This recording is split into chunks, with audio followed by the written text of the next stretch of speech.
Dora. You really meant it, didn't you? You were really going to go no contact. It's not like I'm worried about you or anything. I just wonder how you managed to survive on the streets. Is it not a cold world out there? Hi, Mom. Why are you being so cold? It doesn't matter if we're at loggerheads or not. I'm still your mother, you know. Are you really my mother? A woman who's keeping her daughter away from her father is not fit to be called a mother. How old are you again? 15? You're still too young to understand anything right now. One day in the future, you'll understand that I kept him away from you for your own good. Now stop being silly and get back home. You have a week's worth of work to comb through. A maid. That's all I really am to you, right? You don't care in the least how I have been surviving for the past week. But you're worried about the house chores? If a child can think of stealing her mother's phone and running away, I can bet she had a full-blown plan on how to pull through. So I cannot be worried about that. As a matter of fact, I'm really proud of you for taking that bold step. It means you're really catching on. Oh, for what it's worth, I am a really great teacher. You're unbelievable, Mom. Like you, right? Get back home this instant and get this mess cleaned up. I could not have spent 8 whole hours in the labor room only to have you come into the world and leave all the work for me. These cigar butts aren't going to pick themselves up. And just in case you don't meet me when you get back, the key will be in its usual spot. I'm not coming home until you tell me who my father is. Silly girl. I've told you this a million times. Your father is long gone. He's dead. There's no need telling you who a man is when he no longer exists. To be fair, even if he was alive, he's dead to me. And if he's dead to me, he's inexistent to you. I want a sense of identity, Mom. You know who your father is, don't you? I don't. See? These things are normal around here. All the kids on the block are products of our short-sightedness and foolish errors. You can't be the only one worried about finding your identity. You have to get used to it. You don't have a father. This is your identity. Then get used to not having me around as well. For real? A contact or a name, else I'm not coming. Fine. Check the call log on that phone. His name is Morris. Really? Let me check it out. Found it. There, that's your contact. Now come home and get this place cleaned up. I'm going on a date right now. Again? Do you not get tired of trying every man in the city? That's none of your business, little girl. I'm going out to find us a rich man who'll take care of our bills. And give me another sibling? I have 10 already. I'm tired. Shut up. I hope you gave me the right name this time. Yes, but don't expect too much out of it. I told you before, he's dead. Hello. Happy birthday, Dora. I wish you all the beautiful things life has to offer. Huh? I thought you were... You... I know you might be scared, but there's no need to be. I'm not dead. I'm more alive than you can imagine. Mom said you were no longer alive. I've been waiting for this day all my life. For 25 years, I've hoped to hear from you one day. I was never dead. Not even for a single moment. Can I call you Dad? No, darling. That's too formal and too quick. You can call me Morris. But you're my father, aren't you? That silence. I know it too well. You're not my father, too? No, dear, I'm not. I was scared, you know. I thought Mom might have been lying to me again. I dreaded the possibility that you weren't my father, but I couldn't help but hope. I forced myself to believe you were the one. And that's why I sent you a text every day for 10 years, hoping you would somehow read it. I did, Dora. I read your texts every single day for 10 years. And I am really proud of your determination, my beautiful lawyer. Why did you never text me back then? You always received my messages, but you never seemed to read them. I really thought you were dead. I did not want to dash your hopes or hurt your feelings. And I did not want you to stop sending those messages either. So why did you do it? You see, that very day you sent your first text was the day I lost my only daughter. Wow, I'm so sorry. Oh, you don't need to be. You were my compensation. Your texts every day gave me a reason to hope. You made me feel like my Zara was still there. Oh, I'm still so confused. Oh, it's understandable. Ask me anything. I'll tell you everything you need to know. Why did Mom give me your number when she knew you were not my dad? I guess it was because I was just recently involved in a fatal accident that claimed my left leg. I'm sure she thought I was dead. Okay, so... But is there no way you could be my father? Truth be told, I did have a fling with Anita. But being a man of integrity, I ran a DNA test to confirm your paternity when she brought it up. And? It was negative. I even have proof. No! I really thought I'd found my father. I know. You've told me a whole lot about your dream of having him walk you down the aisle. I might have to give up on that dream now. My wedding is in 3 months.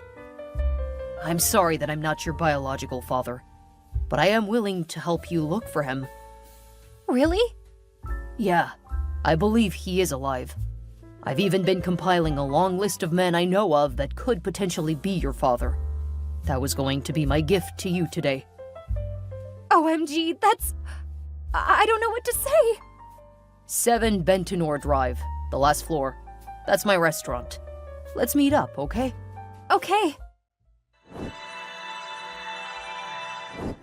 You lying, cheating scumbag! What?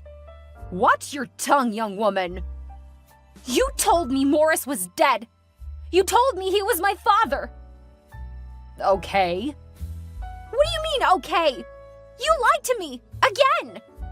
Ugh, what does it matter? It's not like it would change anything if you knew who your father is.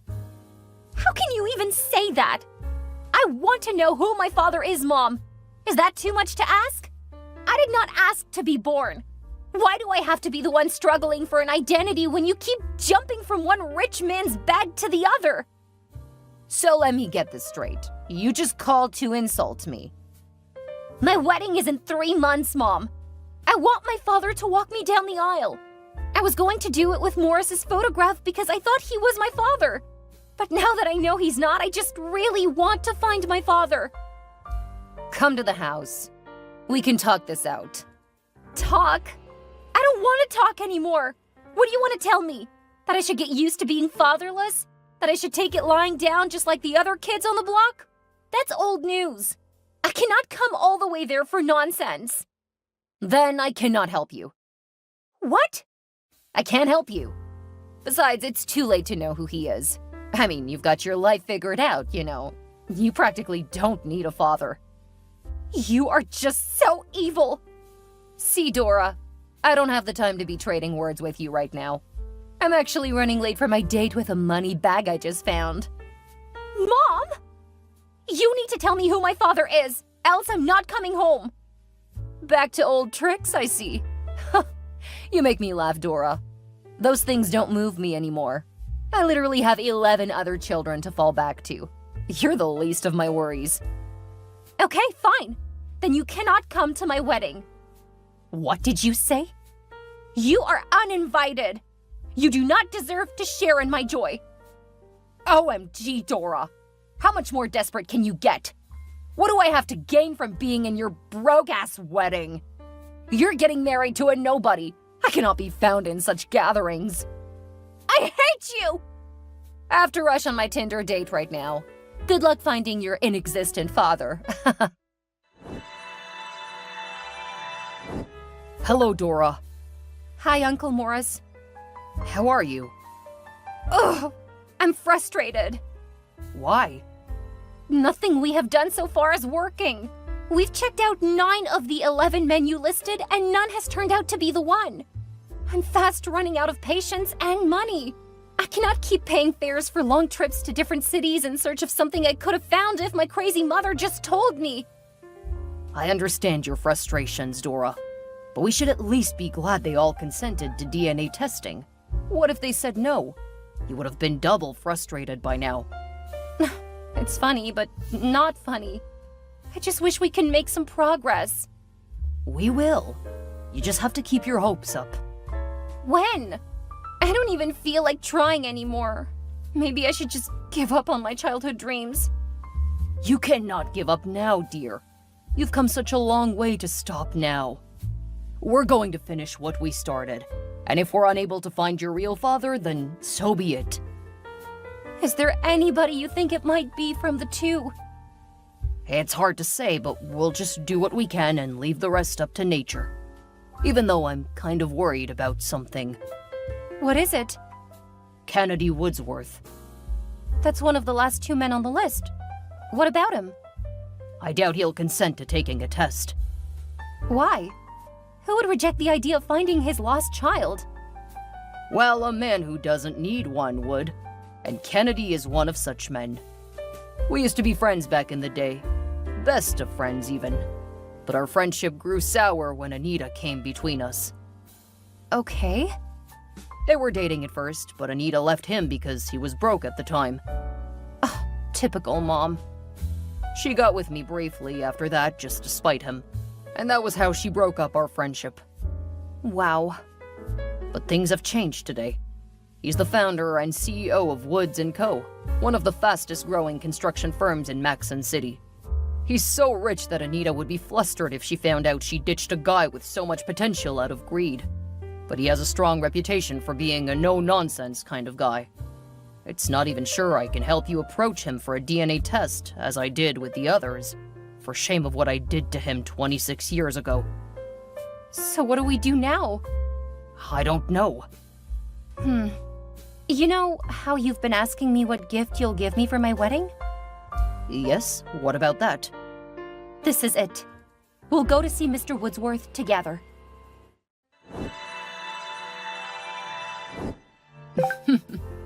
Hi, Dora.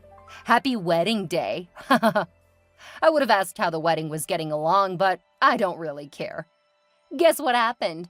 I ignored your uninvitation and came to your wedding anyway. Even though you changed the venue just to get away from me. But that's not even the best part. You'll not believe who I came with. Kingston McAlery. You should know him. He's the CEO of G-Way Automobiles, and most importantly, the new man in my life. Oh, I'm sure you can't relate to all this luxury. That's why you're not replying to my texts, huh? I told you I'm still young and attractive. I can get any of the rich men that I want. I would have said that I can also steal your husband, but there will be no need for that because he's a broke dumbass. Well, not to worry. You'll see me on the dance floor in a bit. Why are you not responding? Oh, the wedding is already on. Let's see what we have here, shall we? Oh, this is definitely more lavish than I was expecting. Actually, it's really exquisite. Dora, are you sure you did not lie to me that your husband was an accountant? Oh, you finally got someone to walk you down the aisle. I'm pretty sure they're dumb broke asses as well. You even got 2 men to walk you down the aisle. What do I see? Oh, Morris? I told you you could only get broke men to work with you. This one's not just broke, but with a broken leg too. See him limping and resting on his clutches. You're practically the one walking him down the aisle.